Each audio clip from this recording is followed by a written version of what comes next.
wait lang. Ayaw pang makisama ng lato-lato eh. Ayan. Ay, take two. Wait lang.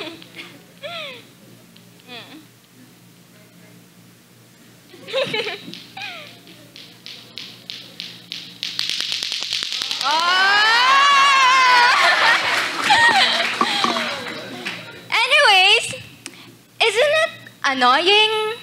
Those irritating clanking noises that I believe we're all familiar with. We can literally hear it everywhere, every day. So, this is a lato-lato, a very famous toy in the Philippines right now. Bata, matanda, o kahit anong edad pa yan, ay tsak na pamilyar dito at tsak ding napasubo sa paglalaro nito. Well, di ko din naman kayo masisisi kasi kitang-kita nyo naman kahit ako ay na-challenge sa paglalaro nito. But, are you tired of hearing these noises everywhere? Are you one of those people who are disturbed and annoyed to the sound that lato-lato makes? Well, I'm Gabriela Santos, and I would like to talk about how my life journey resembles my lato-lato journey. I would like to show you a different perspective, a different point of view on what lato-lato can teach us. Na behind this simple thing pala, we can actually learn something. Lato-lato, paano nga ba nagwo-work yon?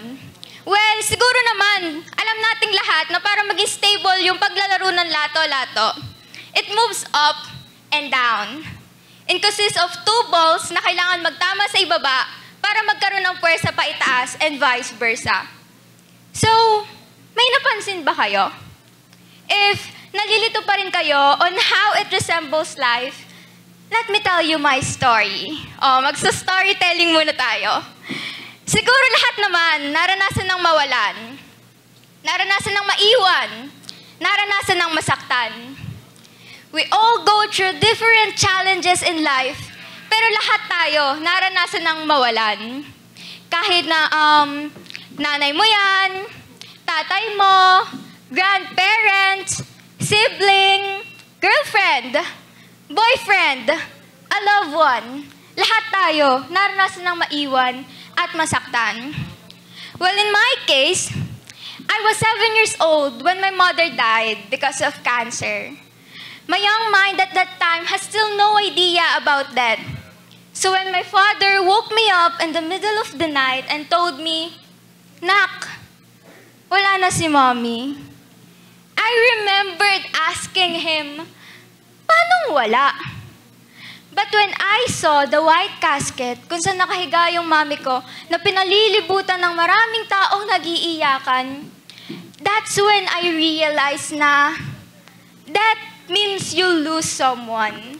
And you'll never get to see that person for the next days, months, and years.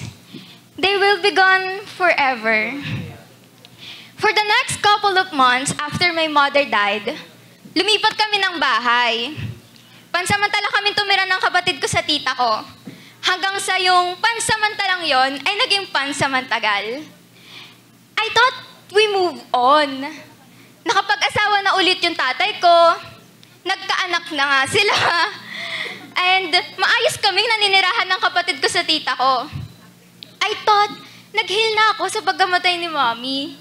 But then, pandemic started and sa sobrang buryo ko siguro kasi wala akong magawa, kung saan lupalop na pupunta yung isip ko. Doon ko naisip na, I will never get over it pala.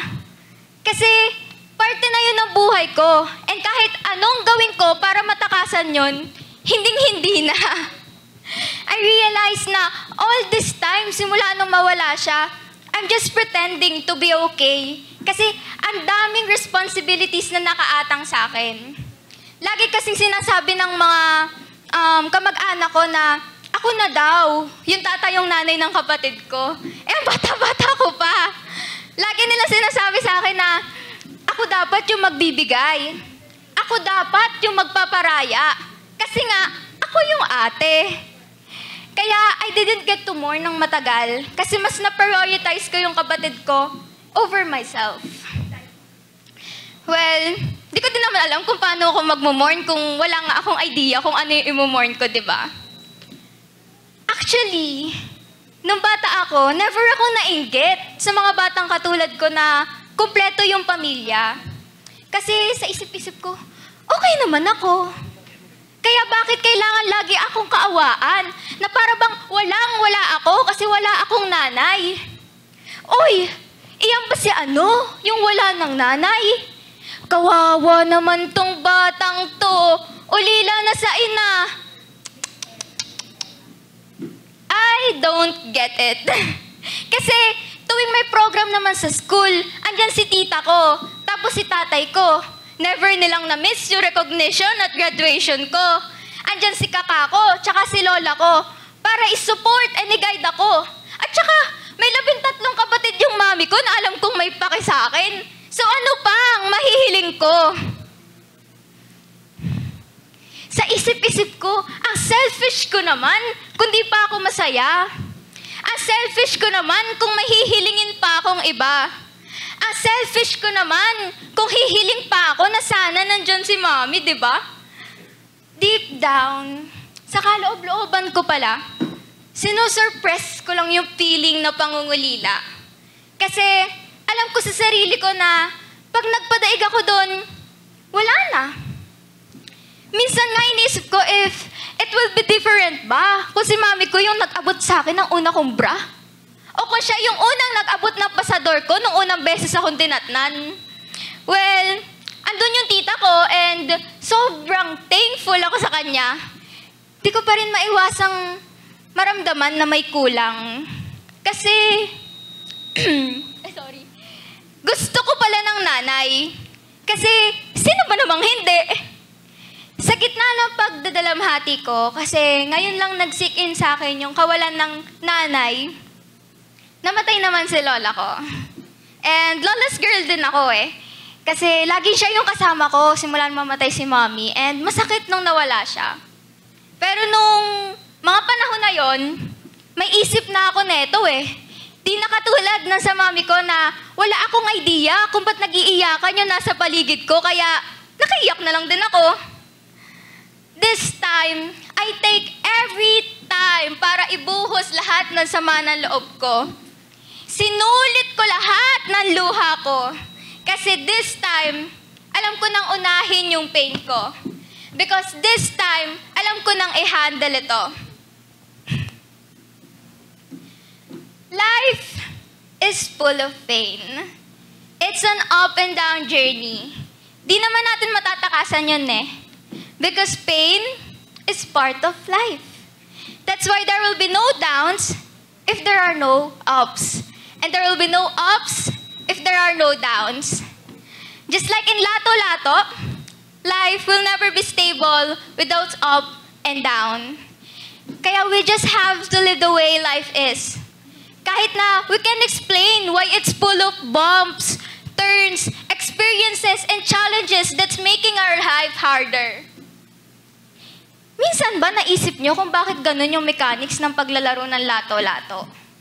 Kung bakit kailangan muna nating masaktan bago tayo matuto? Sa lato-lato kasi, di natin maiiwasan masaktan.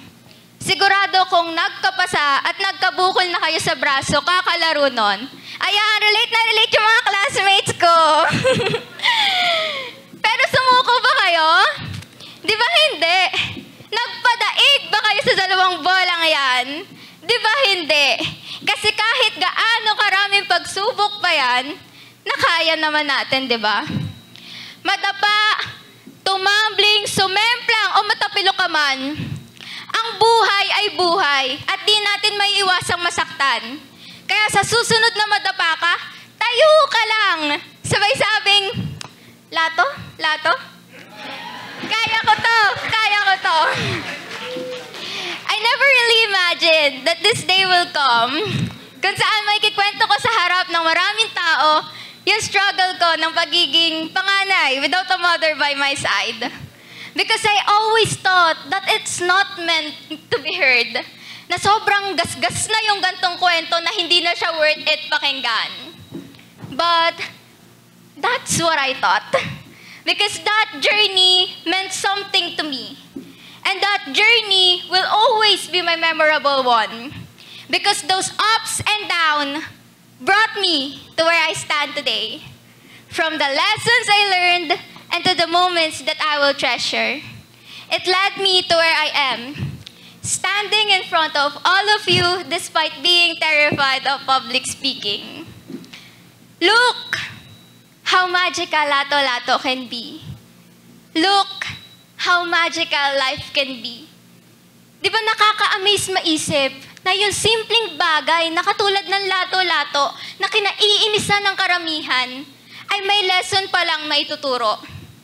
Di ba nakakatuwa na bata man yan o matanda ay na-e-enjoy yung paglalaro nito? Kasi di ba, gano'n naman dapat. Kahit gaano karaming pagsubok, yung buhay, kailangan natin enjoy at i-treasure ang lahat. Siguro minsan, kailangan lang natin iusog ng konti yung ulo natin para magkaroon tayo ng perfect view ng mga moments na di dapat natin kalimutan. This is my journey. I'm still young and just 17. Kaya alam kong parte lang to ng marami pang journeys na pagdadaanan ko. Kaya I'm looking forward for those journeys to come into my life.